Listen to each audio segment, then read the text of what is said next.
Krishna, Dandavat Pranam. Continuing our recitation on Lord Chaitanya's pastimes. We are in the pastime of Lord Chaitanya revealing himself to Advaita Acharya. In our yesterday's episode, Lord Chaitanya had called for Advaita Acharya. Lord Chaitanya was remembering Advaita Acharya, and he sent Ramai to go and inform Advaita Acharya that the person, the Supreme Personality of Godhead, for whom Advaita Acharya cried profusely, for whom Advaita Acharya performed continuous worship, for whom Advaita Acharya performed severe fasting and austerities, has now appeared, and that Supreme Personality who has appeared by his call is now calling you. You please come and worship him. And even Lord Nityananda, who is non-different from the Supreme Personality of Godhead, has also appeared. Now Ramai Pandit goes and informs Advaita Acharya, but Advaita Acharya, in his eagerness to reveal Lord Chaitanya as the Supreme Personality of Godhead to the world, he is too eager that the Lord should reveal himself to the world. So in order to make him reveal, he creates some challenging situations in yesterday's episode. We are not getting into the details of it. Finally, Advaita Acharya had expressed his desire that he will accept him as a Lord only if he displays his supreme opulence, and second condition, that he should place his lotus feet on Advaita Acharya's head, because the Lord Vishwambara is only 20 years old and Advaita Acharya is over 60 years.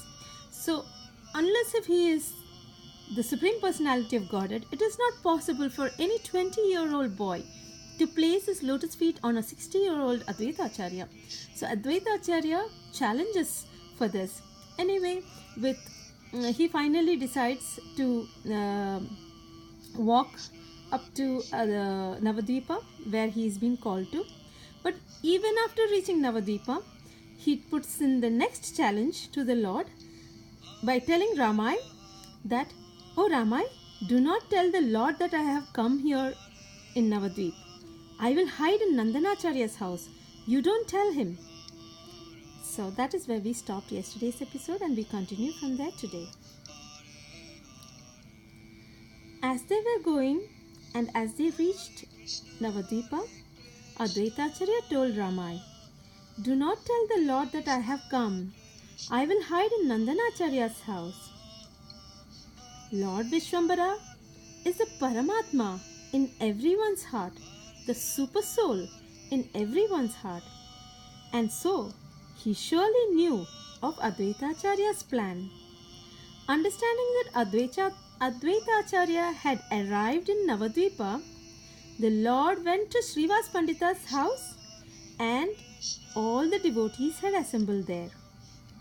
There, at Srivas Pandita's house, the Lord suddenly went and stood up on the seat of Lord Vishnu in the temple room or the altar of Srivas Pandit's house.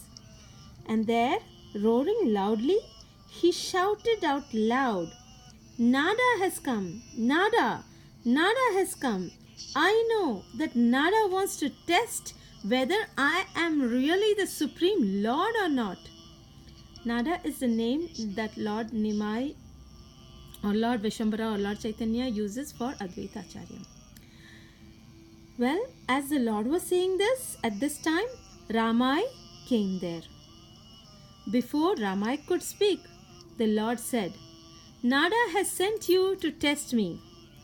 I know that he is here in Navadvipa, at Nandanacharya's house. Now go quickly and bring him here."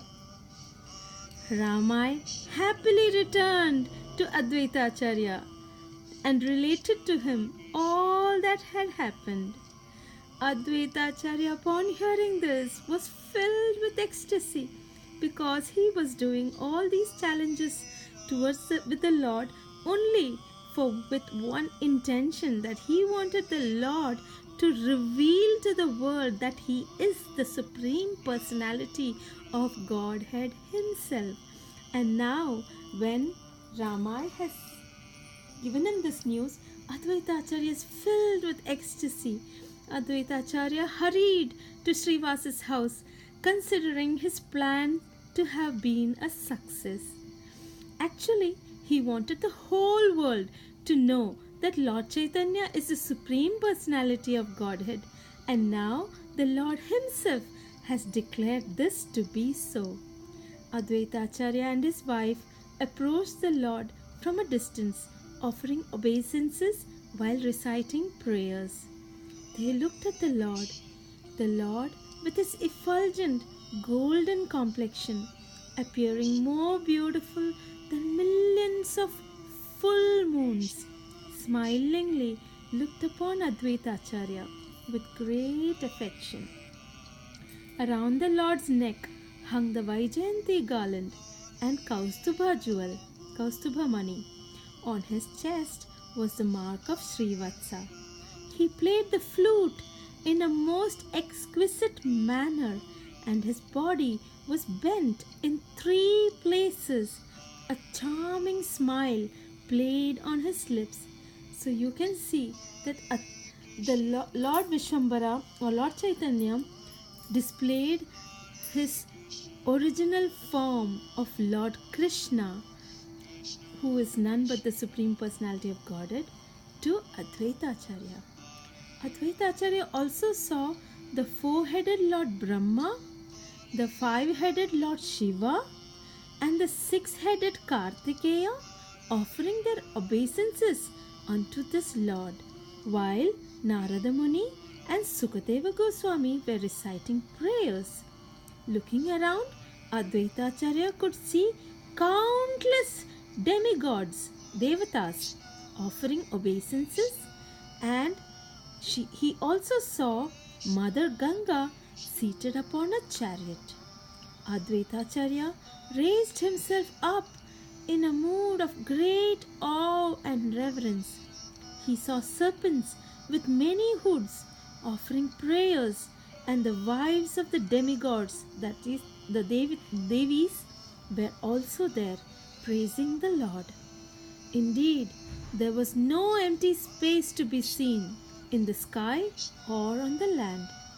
Overwhelmed, Advaita Acharya and his wife stood speechless.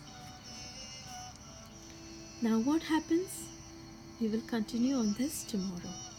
Hare Krishna, Dandavat Pranams.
Krishna, Krishna,